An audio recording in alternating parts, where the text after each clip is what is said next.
عدل اسلام. دیکھو ہمارا خلیفہ چٹائی پر بیٹھتا ہے عمر رضی اللہ تعالیٰ عنہ، اس کے تو کوئی خدم و حشم نہیں ہے، کوئی باڈی گارڈ نہیں ہے. ایک آیا تھا سفیر ایران کا، مدینے میں آ کر گھوما پھرا، کوئی محل نظر نہیں آیا اسے. پوچھتا ہے مسلمانوں سے اینا ملککم، بھائی تمہارا بادشاہ کہاں ہوتا ہے؟ جواب ملا لیس لنا ملکن بل لنا امیر، ہمارا کوئی بادشاہ نہیں، ہمارا امیر ہے. کہاں ہے بھائی؟ ہمارے بیت المال کے کچھ اونٹ گم ہو گئے تھے کہ بھائی ملے نہیں، ہمارا خلیفہ تلاش کرنے گیا.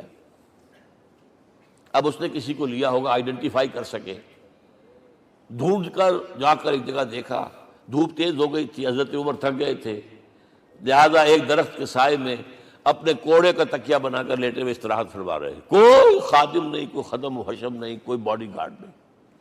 اس وقت وہ کھڑے ہو کر کہتا ہے عمر تم عدل کرتے ہو، تمہیں کوئی خوف نہیں ہے. ہمارے بادشاہ ظلم کرتے ہیں، لوگوں کا خون پیتے ہیں، انہیں ہر وقت ڈر رہتا ہے، انہیں اونچی اونچی فصیلیں چاہیے، انہیں باڈی گارڈ چاہیے، انہیں حفاظتی دستے چاہیے. یہ مثال پیش کی ہے نا، یہ کوئی فیری ٹیلز تو نہیں ہے، یہ تو آج کی تاریخ ہے، 1400 برس پرانی تاریخ ہے بھائی، کوئی پرانی نہیں ہے، کوئی 10,000 سال پرانی بات نہیں ہے. اور وہی عمر ہے، انہیں بلایا گیا ہے بیت المقدس. وہاں جو مسلمانوں کا محاصرہ تھا وہ طول کھینچ گیا، فصیل بہت اونچی مضبوط، اور اندر ہر طرح کا رسد بھی موجود ہے، راشن بھی ہے، پانی بھی ہے. عیسائیوں کا قبضہ تھا. عیسائی پادری آئے فصیل پر، مسلمانوں تم اگر قیامت تک بھی یہاں پڑے رہے محاصرہ کر کے، یہ کبھی فتح نہیں ہوگا شہر.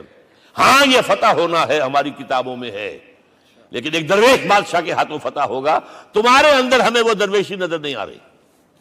وہ چونکہ کچھ عرصہ ہو گیا تھا، شام میں پہنچ گئے تھے، خربوزے کو دیکھ کے خربوزہ رنگ پکڑتا ہے، اچھا لباس پہننا شروع کر دیا.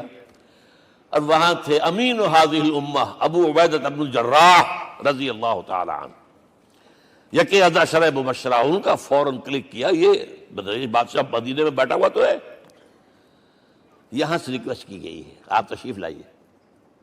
اب 700 میل کا سفر ہے، کوئی ذاتی سفر نہیں، کسی بیٹے کے کنووکیشن کے لیے نہیں گئے ہیں، کوئی انٹوریج نہیں ہے، کچھ نہیں.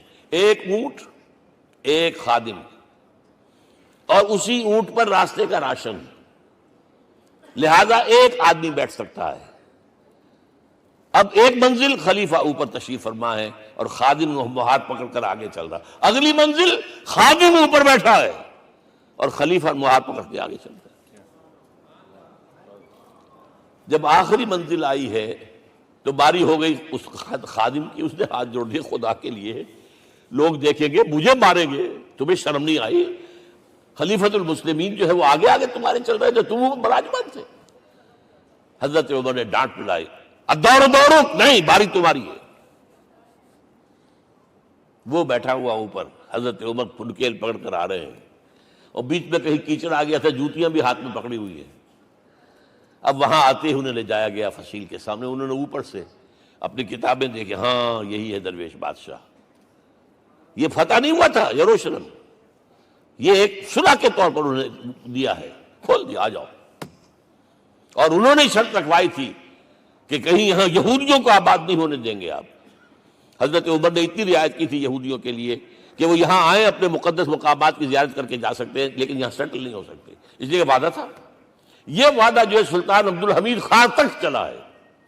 بڑی سے بڑی رشوت پیش کی تھی زائرنسٹ نے، تمہارے سارے قرضے ہم ختم کر دیں گے، تم جو ہے ہمیں فلسطین میں آباد ہونے کا حق دے دو. نہیں،